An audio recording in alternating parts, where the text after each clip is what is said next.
share with you. Kain tayo, guys. Akala ko maliligo ka na. I was getting my clothes.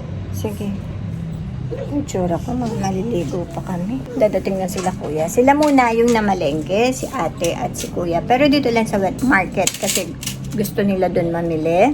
Tapos ayan, ito. Ito babawin natin mamaya. Kay Pia to na cabinet. I-assemble natin at ibinukod ko na siya kasi magkasama kami sa sa closet ko. So, ibinukod ko na siya ng closet niya para maayos niyang mabuti kasi nandoon lang siya sa babae. Hindi ko mapapakita kasi masikip doon si Eskinita. Wala kung sining kumakatok eh. Mga namalengke. Dahil napakadaming tao sa palengke. Sabi ko na eh. Ay, narinig ko sa baby ha. Yun. Be careful.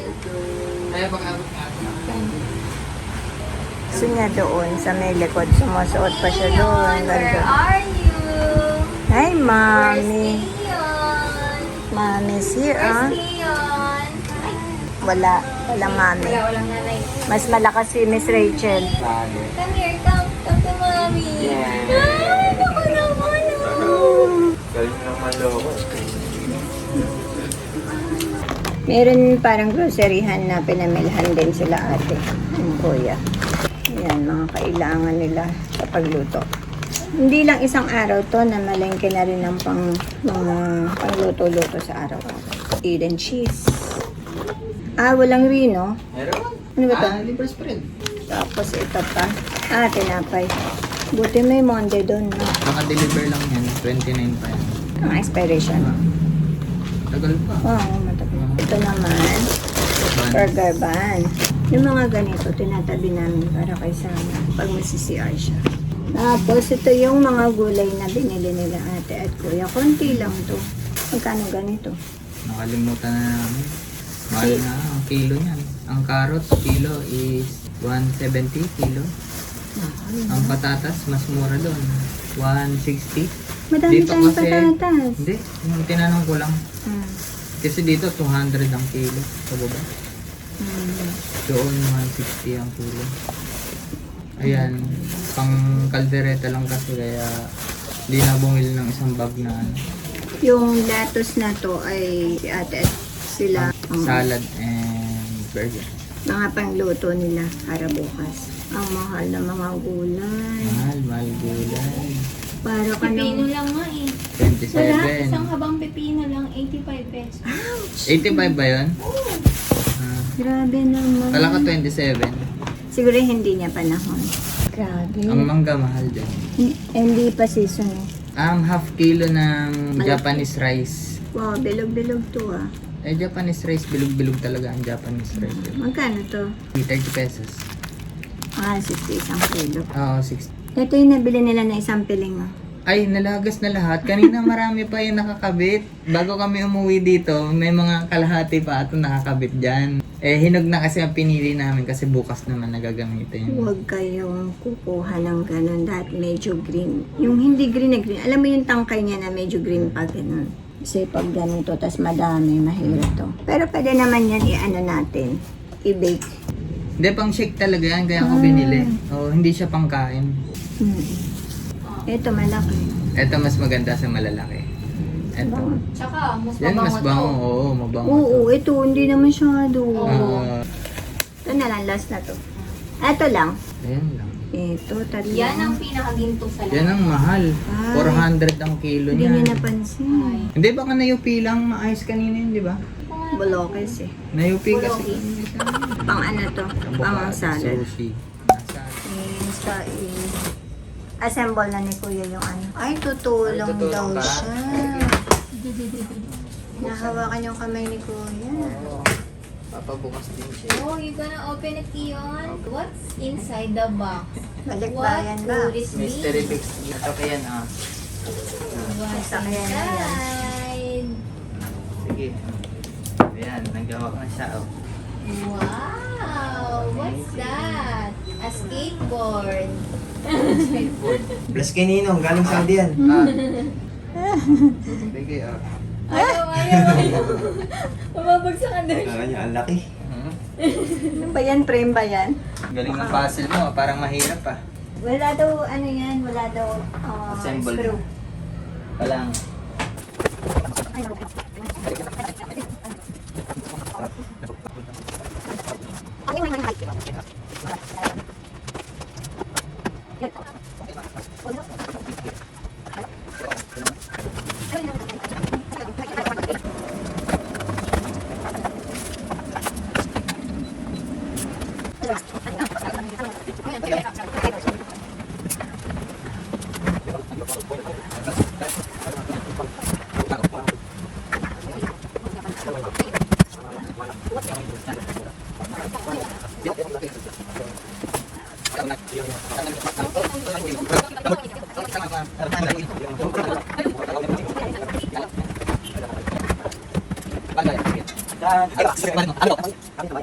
Ayan na, buo na. Salamat! Luluto naman ako habang sila kuya ay nag-assemble. Gumawa ako ng buttered chicken. Ate naman ay nagbabalik na regalo, bumahabol. Yan, kala ko pinapainit ko na itong kawali. Kalan pala yung pinainit ko. Medium heat. Pang ano to eh, 1 cup na all-purpose flour and 1 cup na cornstarch kasi sabi niya para kung gusto mo ng mas malutong, pareho ka na lang. Kasi malambot ang flour, ang cornstarch na bigang. Tapos, iba't ibang seasoning. Ayan na yung mga damit ni Pia. Sinusort out niya. Naka-organize naman yun sa damitan niya, dun sa damitan ko. Dahil kinuha niya nga doon, so ayan, naglabo-labo na naman. Pero alam niya ayusin yan, no, baby, no? Yeah. Ano yung anong bawat layer? Sabihin mo sa kanila. This one Teka, iharap natin. Takpan natin si Kuya Sean. Dito ka. You go in front. Sige. So this top layer, the first one, is supposed to be for like my undies, socks, and like inner. All the inners. Yeah, and here is for like my upper like clothes, like for example, shirts and dresses. And for here, it's like skirts, pants, and stuff for the lower body. For the fourth layer, it's going to be for like my occasional like dress. I mean, like clothes, like when we go to a mall or when we go somewhere. And here, I'm not really sure what I'm supposed to do. Some other pants or the jackets. Oh yeah, jacket. And the seasonal clothes too. Si Pia ang magtuturo sa inyo kung paano siya mag-arrange ng closet. Dito ko siya pinag-ayos kasi pag doon, hindi kita, masikip. So, pag yan, naayos niya na yung damitan niya lahat, ihilahin nila, ipupush niya na ng mga kuya papunta doon sa bedroom. Ganito ko siya tinuturuan na magtiklop ng clothes niya. So, sa pants, alam niya na itong tiklopin yung mga ganitong leggings. Mostly naman leggings lang yung suot niya sa ngayon. Ayaw niya pa ng pantalon eh, kaya tinabi ko pa yung pantalon na nakaliitan ni Ina. Sa leggings, ganito yung tiklop niya. Paano, baby? Pakita mo sa kanila. So I have to like for example the pants, I have to put it on my neck here. Then I have to fold it in half like this. Then the pointy part, On the flat surface. Mama told me to flatten up the wrinkles on my clothes or pants so that when I wear it, it won't be that wrinkly. So you don't have to iron it, diba? Yeah.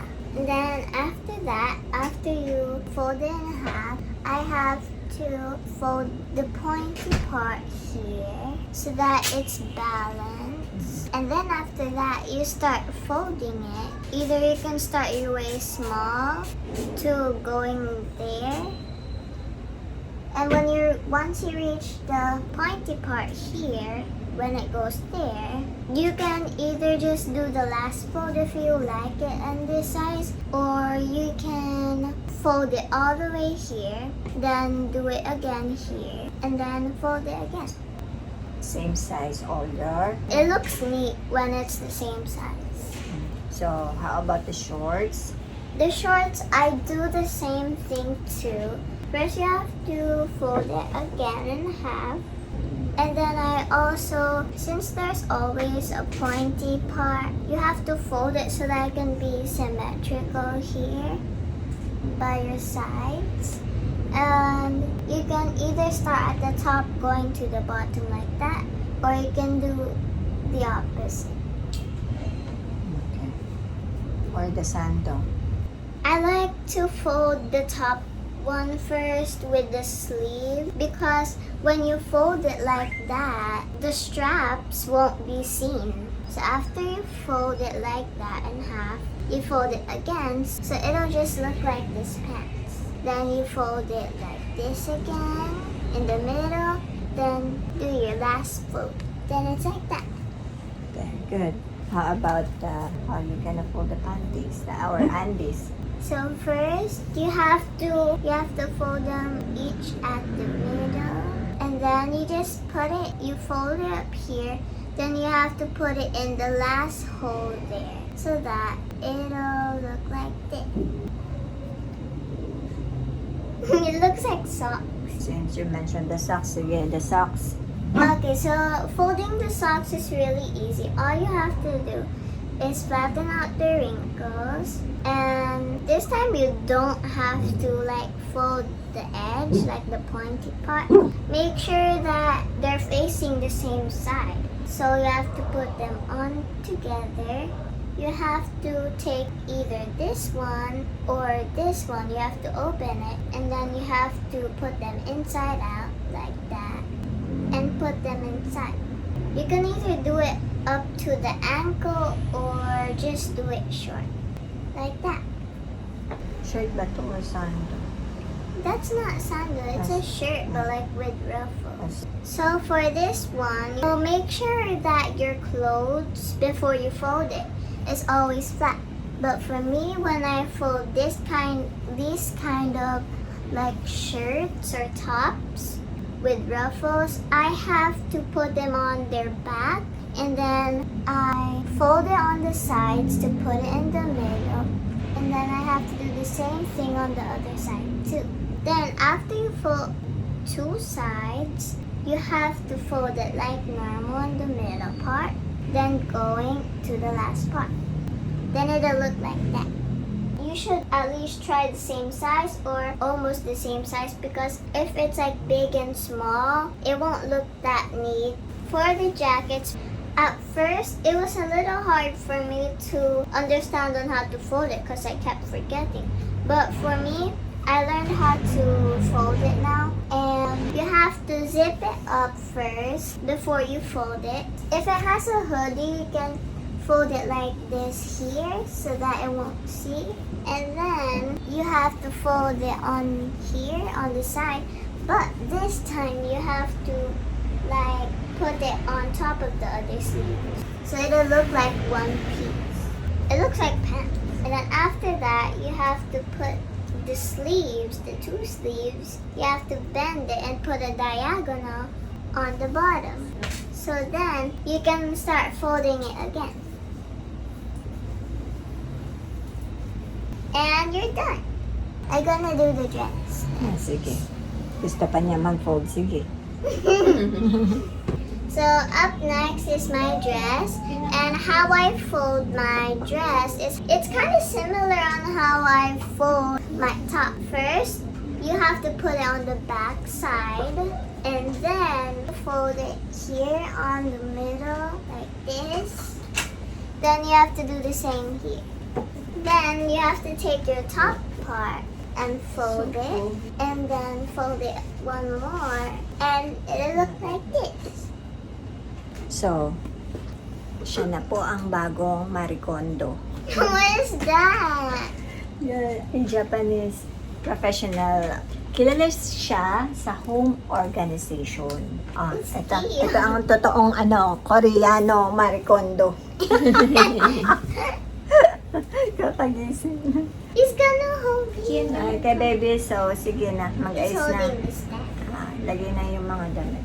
Linis pa kami. Bukas. Ayan. Yung mga pinamili kanina sa palengke. Ayan na. Naku guys. Napakarami na ng bawas. Hindi na kami makahintay. Ang sarap niya. Ayan. Ito pa.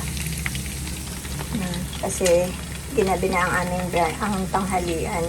Kaya hindi na nahintay. Ang dami na nabawas dito.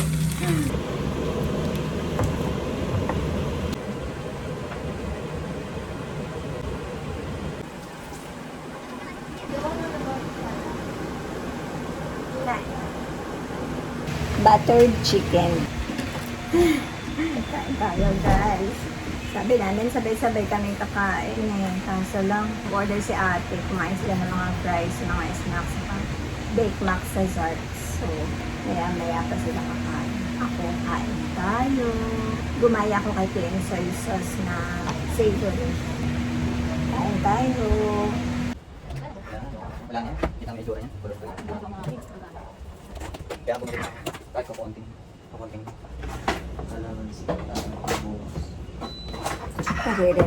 Naririnig niyo yung pinag-uusapan ni Kuya Sean tsaka ni Ate Sean. Nagpaplano na sila ng lulutuin para bukas. Magsisimbang gabi tayo mamaya. Magsisimbang gabi. Kaya naligo. Gabi tayo mamaya. Puro gising ba tayo? Gising ba tayo? Maaga pa naman. Aga pa, pero alas 3 yun. Ay, kung matulog nga kayo, anong oras madali? Huwag na lang kami matulog. Oo, dati. Wala na O talaga kaya, matulog. matulog na kayo nang nakabihis. Ayun. Para pagising mo, kahit tanto kayo, umalis kayo. Oo. Ganda-ganda mo pag nakadress ka. Check natin. Eh, tinanggalan mo ba ito ng mga ng small na? Di ba But nag-sort those out? aren't small. Okay. Nag-sort out na kanina, di ba? Yeah. Okay, so, eto na yung mga, how about yung mga swimsuit na maliliit But na? it's not small. Para magkaroon pa ng, space. Oo, another room. Ayan, ang dami pa pala. Tingnan mo, pag nandoon itong mga damit niya lahat na to, ang sikip niya doon. Kaya talagang may kinuha na siya ng papamolos niya ng damitan. Those Okay. are my pants. My skirt.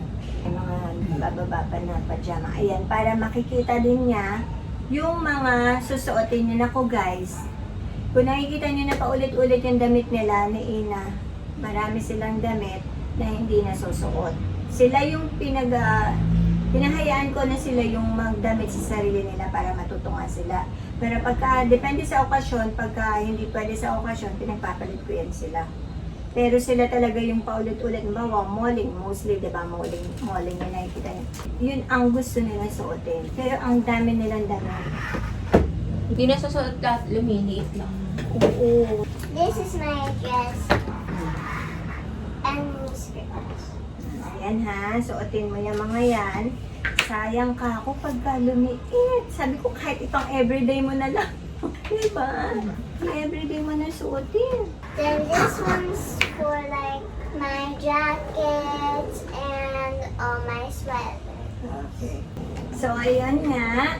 How you feel that you have your own closet? I feel happy because like it's really tall and it's like up to here. It's up to my neck. But here, if I have to go look at the back, I have to like go like that. But it's not really that much of a problem. I like how it is because like sometimes when it has handles, someone or Ion mostly might bump into it. Yeah. This is better. Naka-high yung handle. Sige nga, tingnan nga natin. Pakita natin sa mga guys. This is for like socks, undies, and like shorts and inner clothes. And here is for my shirts or like tops. And Let me then- see, hold on. Let me see how you... Wow. Pero syempre, magtataka sila bakit ganyan ka na mag-ayos. Syempre, tinuruan ng mama kung paano. And mabuti naman na nasunod niya. In-example ko lang isa dito, tapos sinundan niya na yan. Ang galing. Very good. Oo. Very good. Very good. Then here is for my pants and skirts, like for bottom. And here's for my dresses. Here is for my jackets or sweaters. Why is it like this? Is Why? it vertical?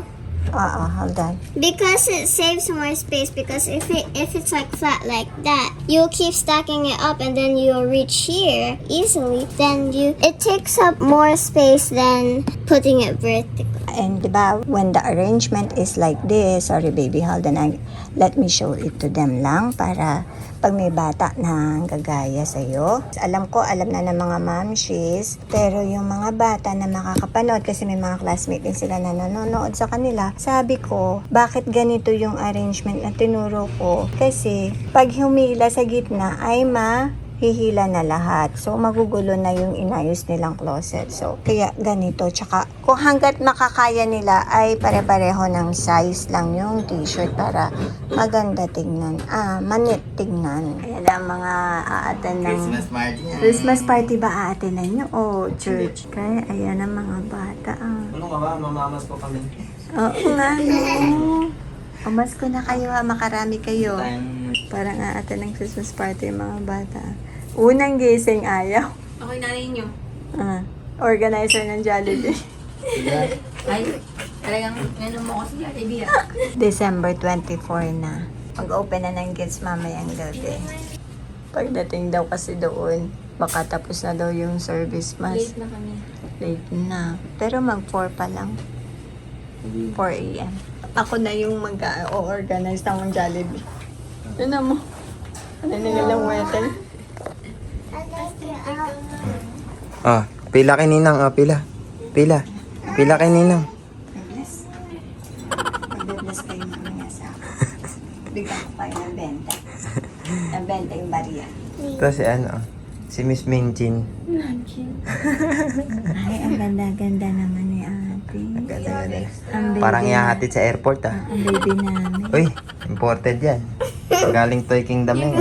Ito na, mamamas ko na kami. Late na tayo sa pinamas ko kay Mayor. Late na.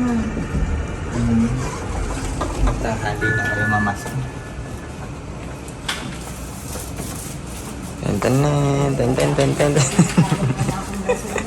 Alising na ang baby. Ika na. Ano na sila Kuya Sean.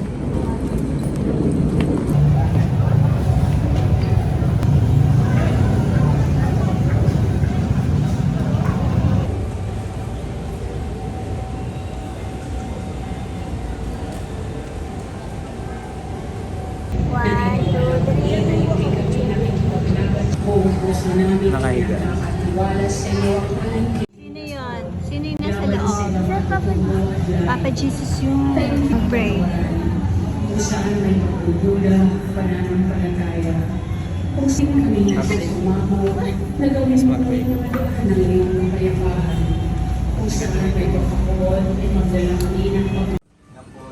Pag nakapon. Kain tayo guys. Guys! Kain tayo guys. Ayan. Ang gulo-gulo nyo nga.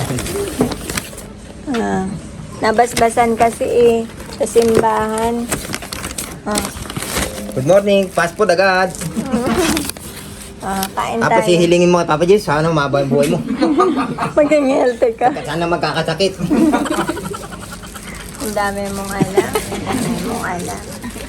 Ang dami mong energy, Ito si Jollibee, no? Sobrang saya ng buhay. Pinapansin naman yung buhay. Kain ng kain ate. Pia. Pia, Yeah. Thank you, mama. parang ang liit naman eh. Parang kakain ng biskwit. Ano pa kamo yan? Walang cheese yan? Regular lang. Waiting. Regular yum. May cheese kasi sa ref. May cheese pala. Series Hindi lagyan naman mo. ako mahilig sa cheese eh. Oo nga. Lalo inalis ko na sa buhay ko mga matataas. Yung baka bitin sa yan, doble may tinapay meron din. Ayaw, may burger bun pa tayo. Yeah, I did not. Yes. Ang galing. Pwede pero may yung laman. Ayun Teperin mo yung patty.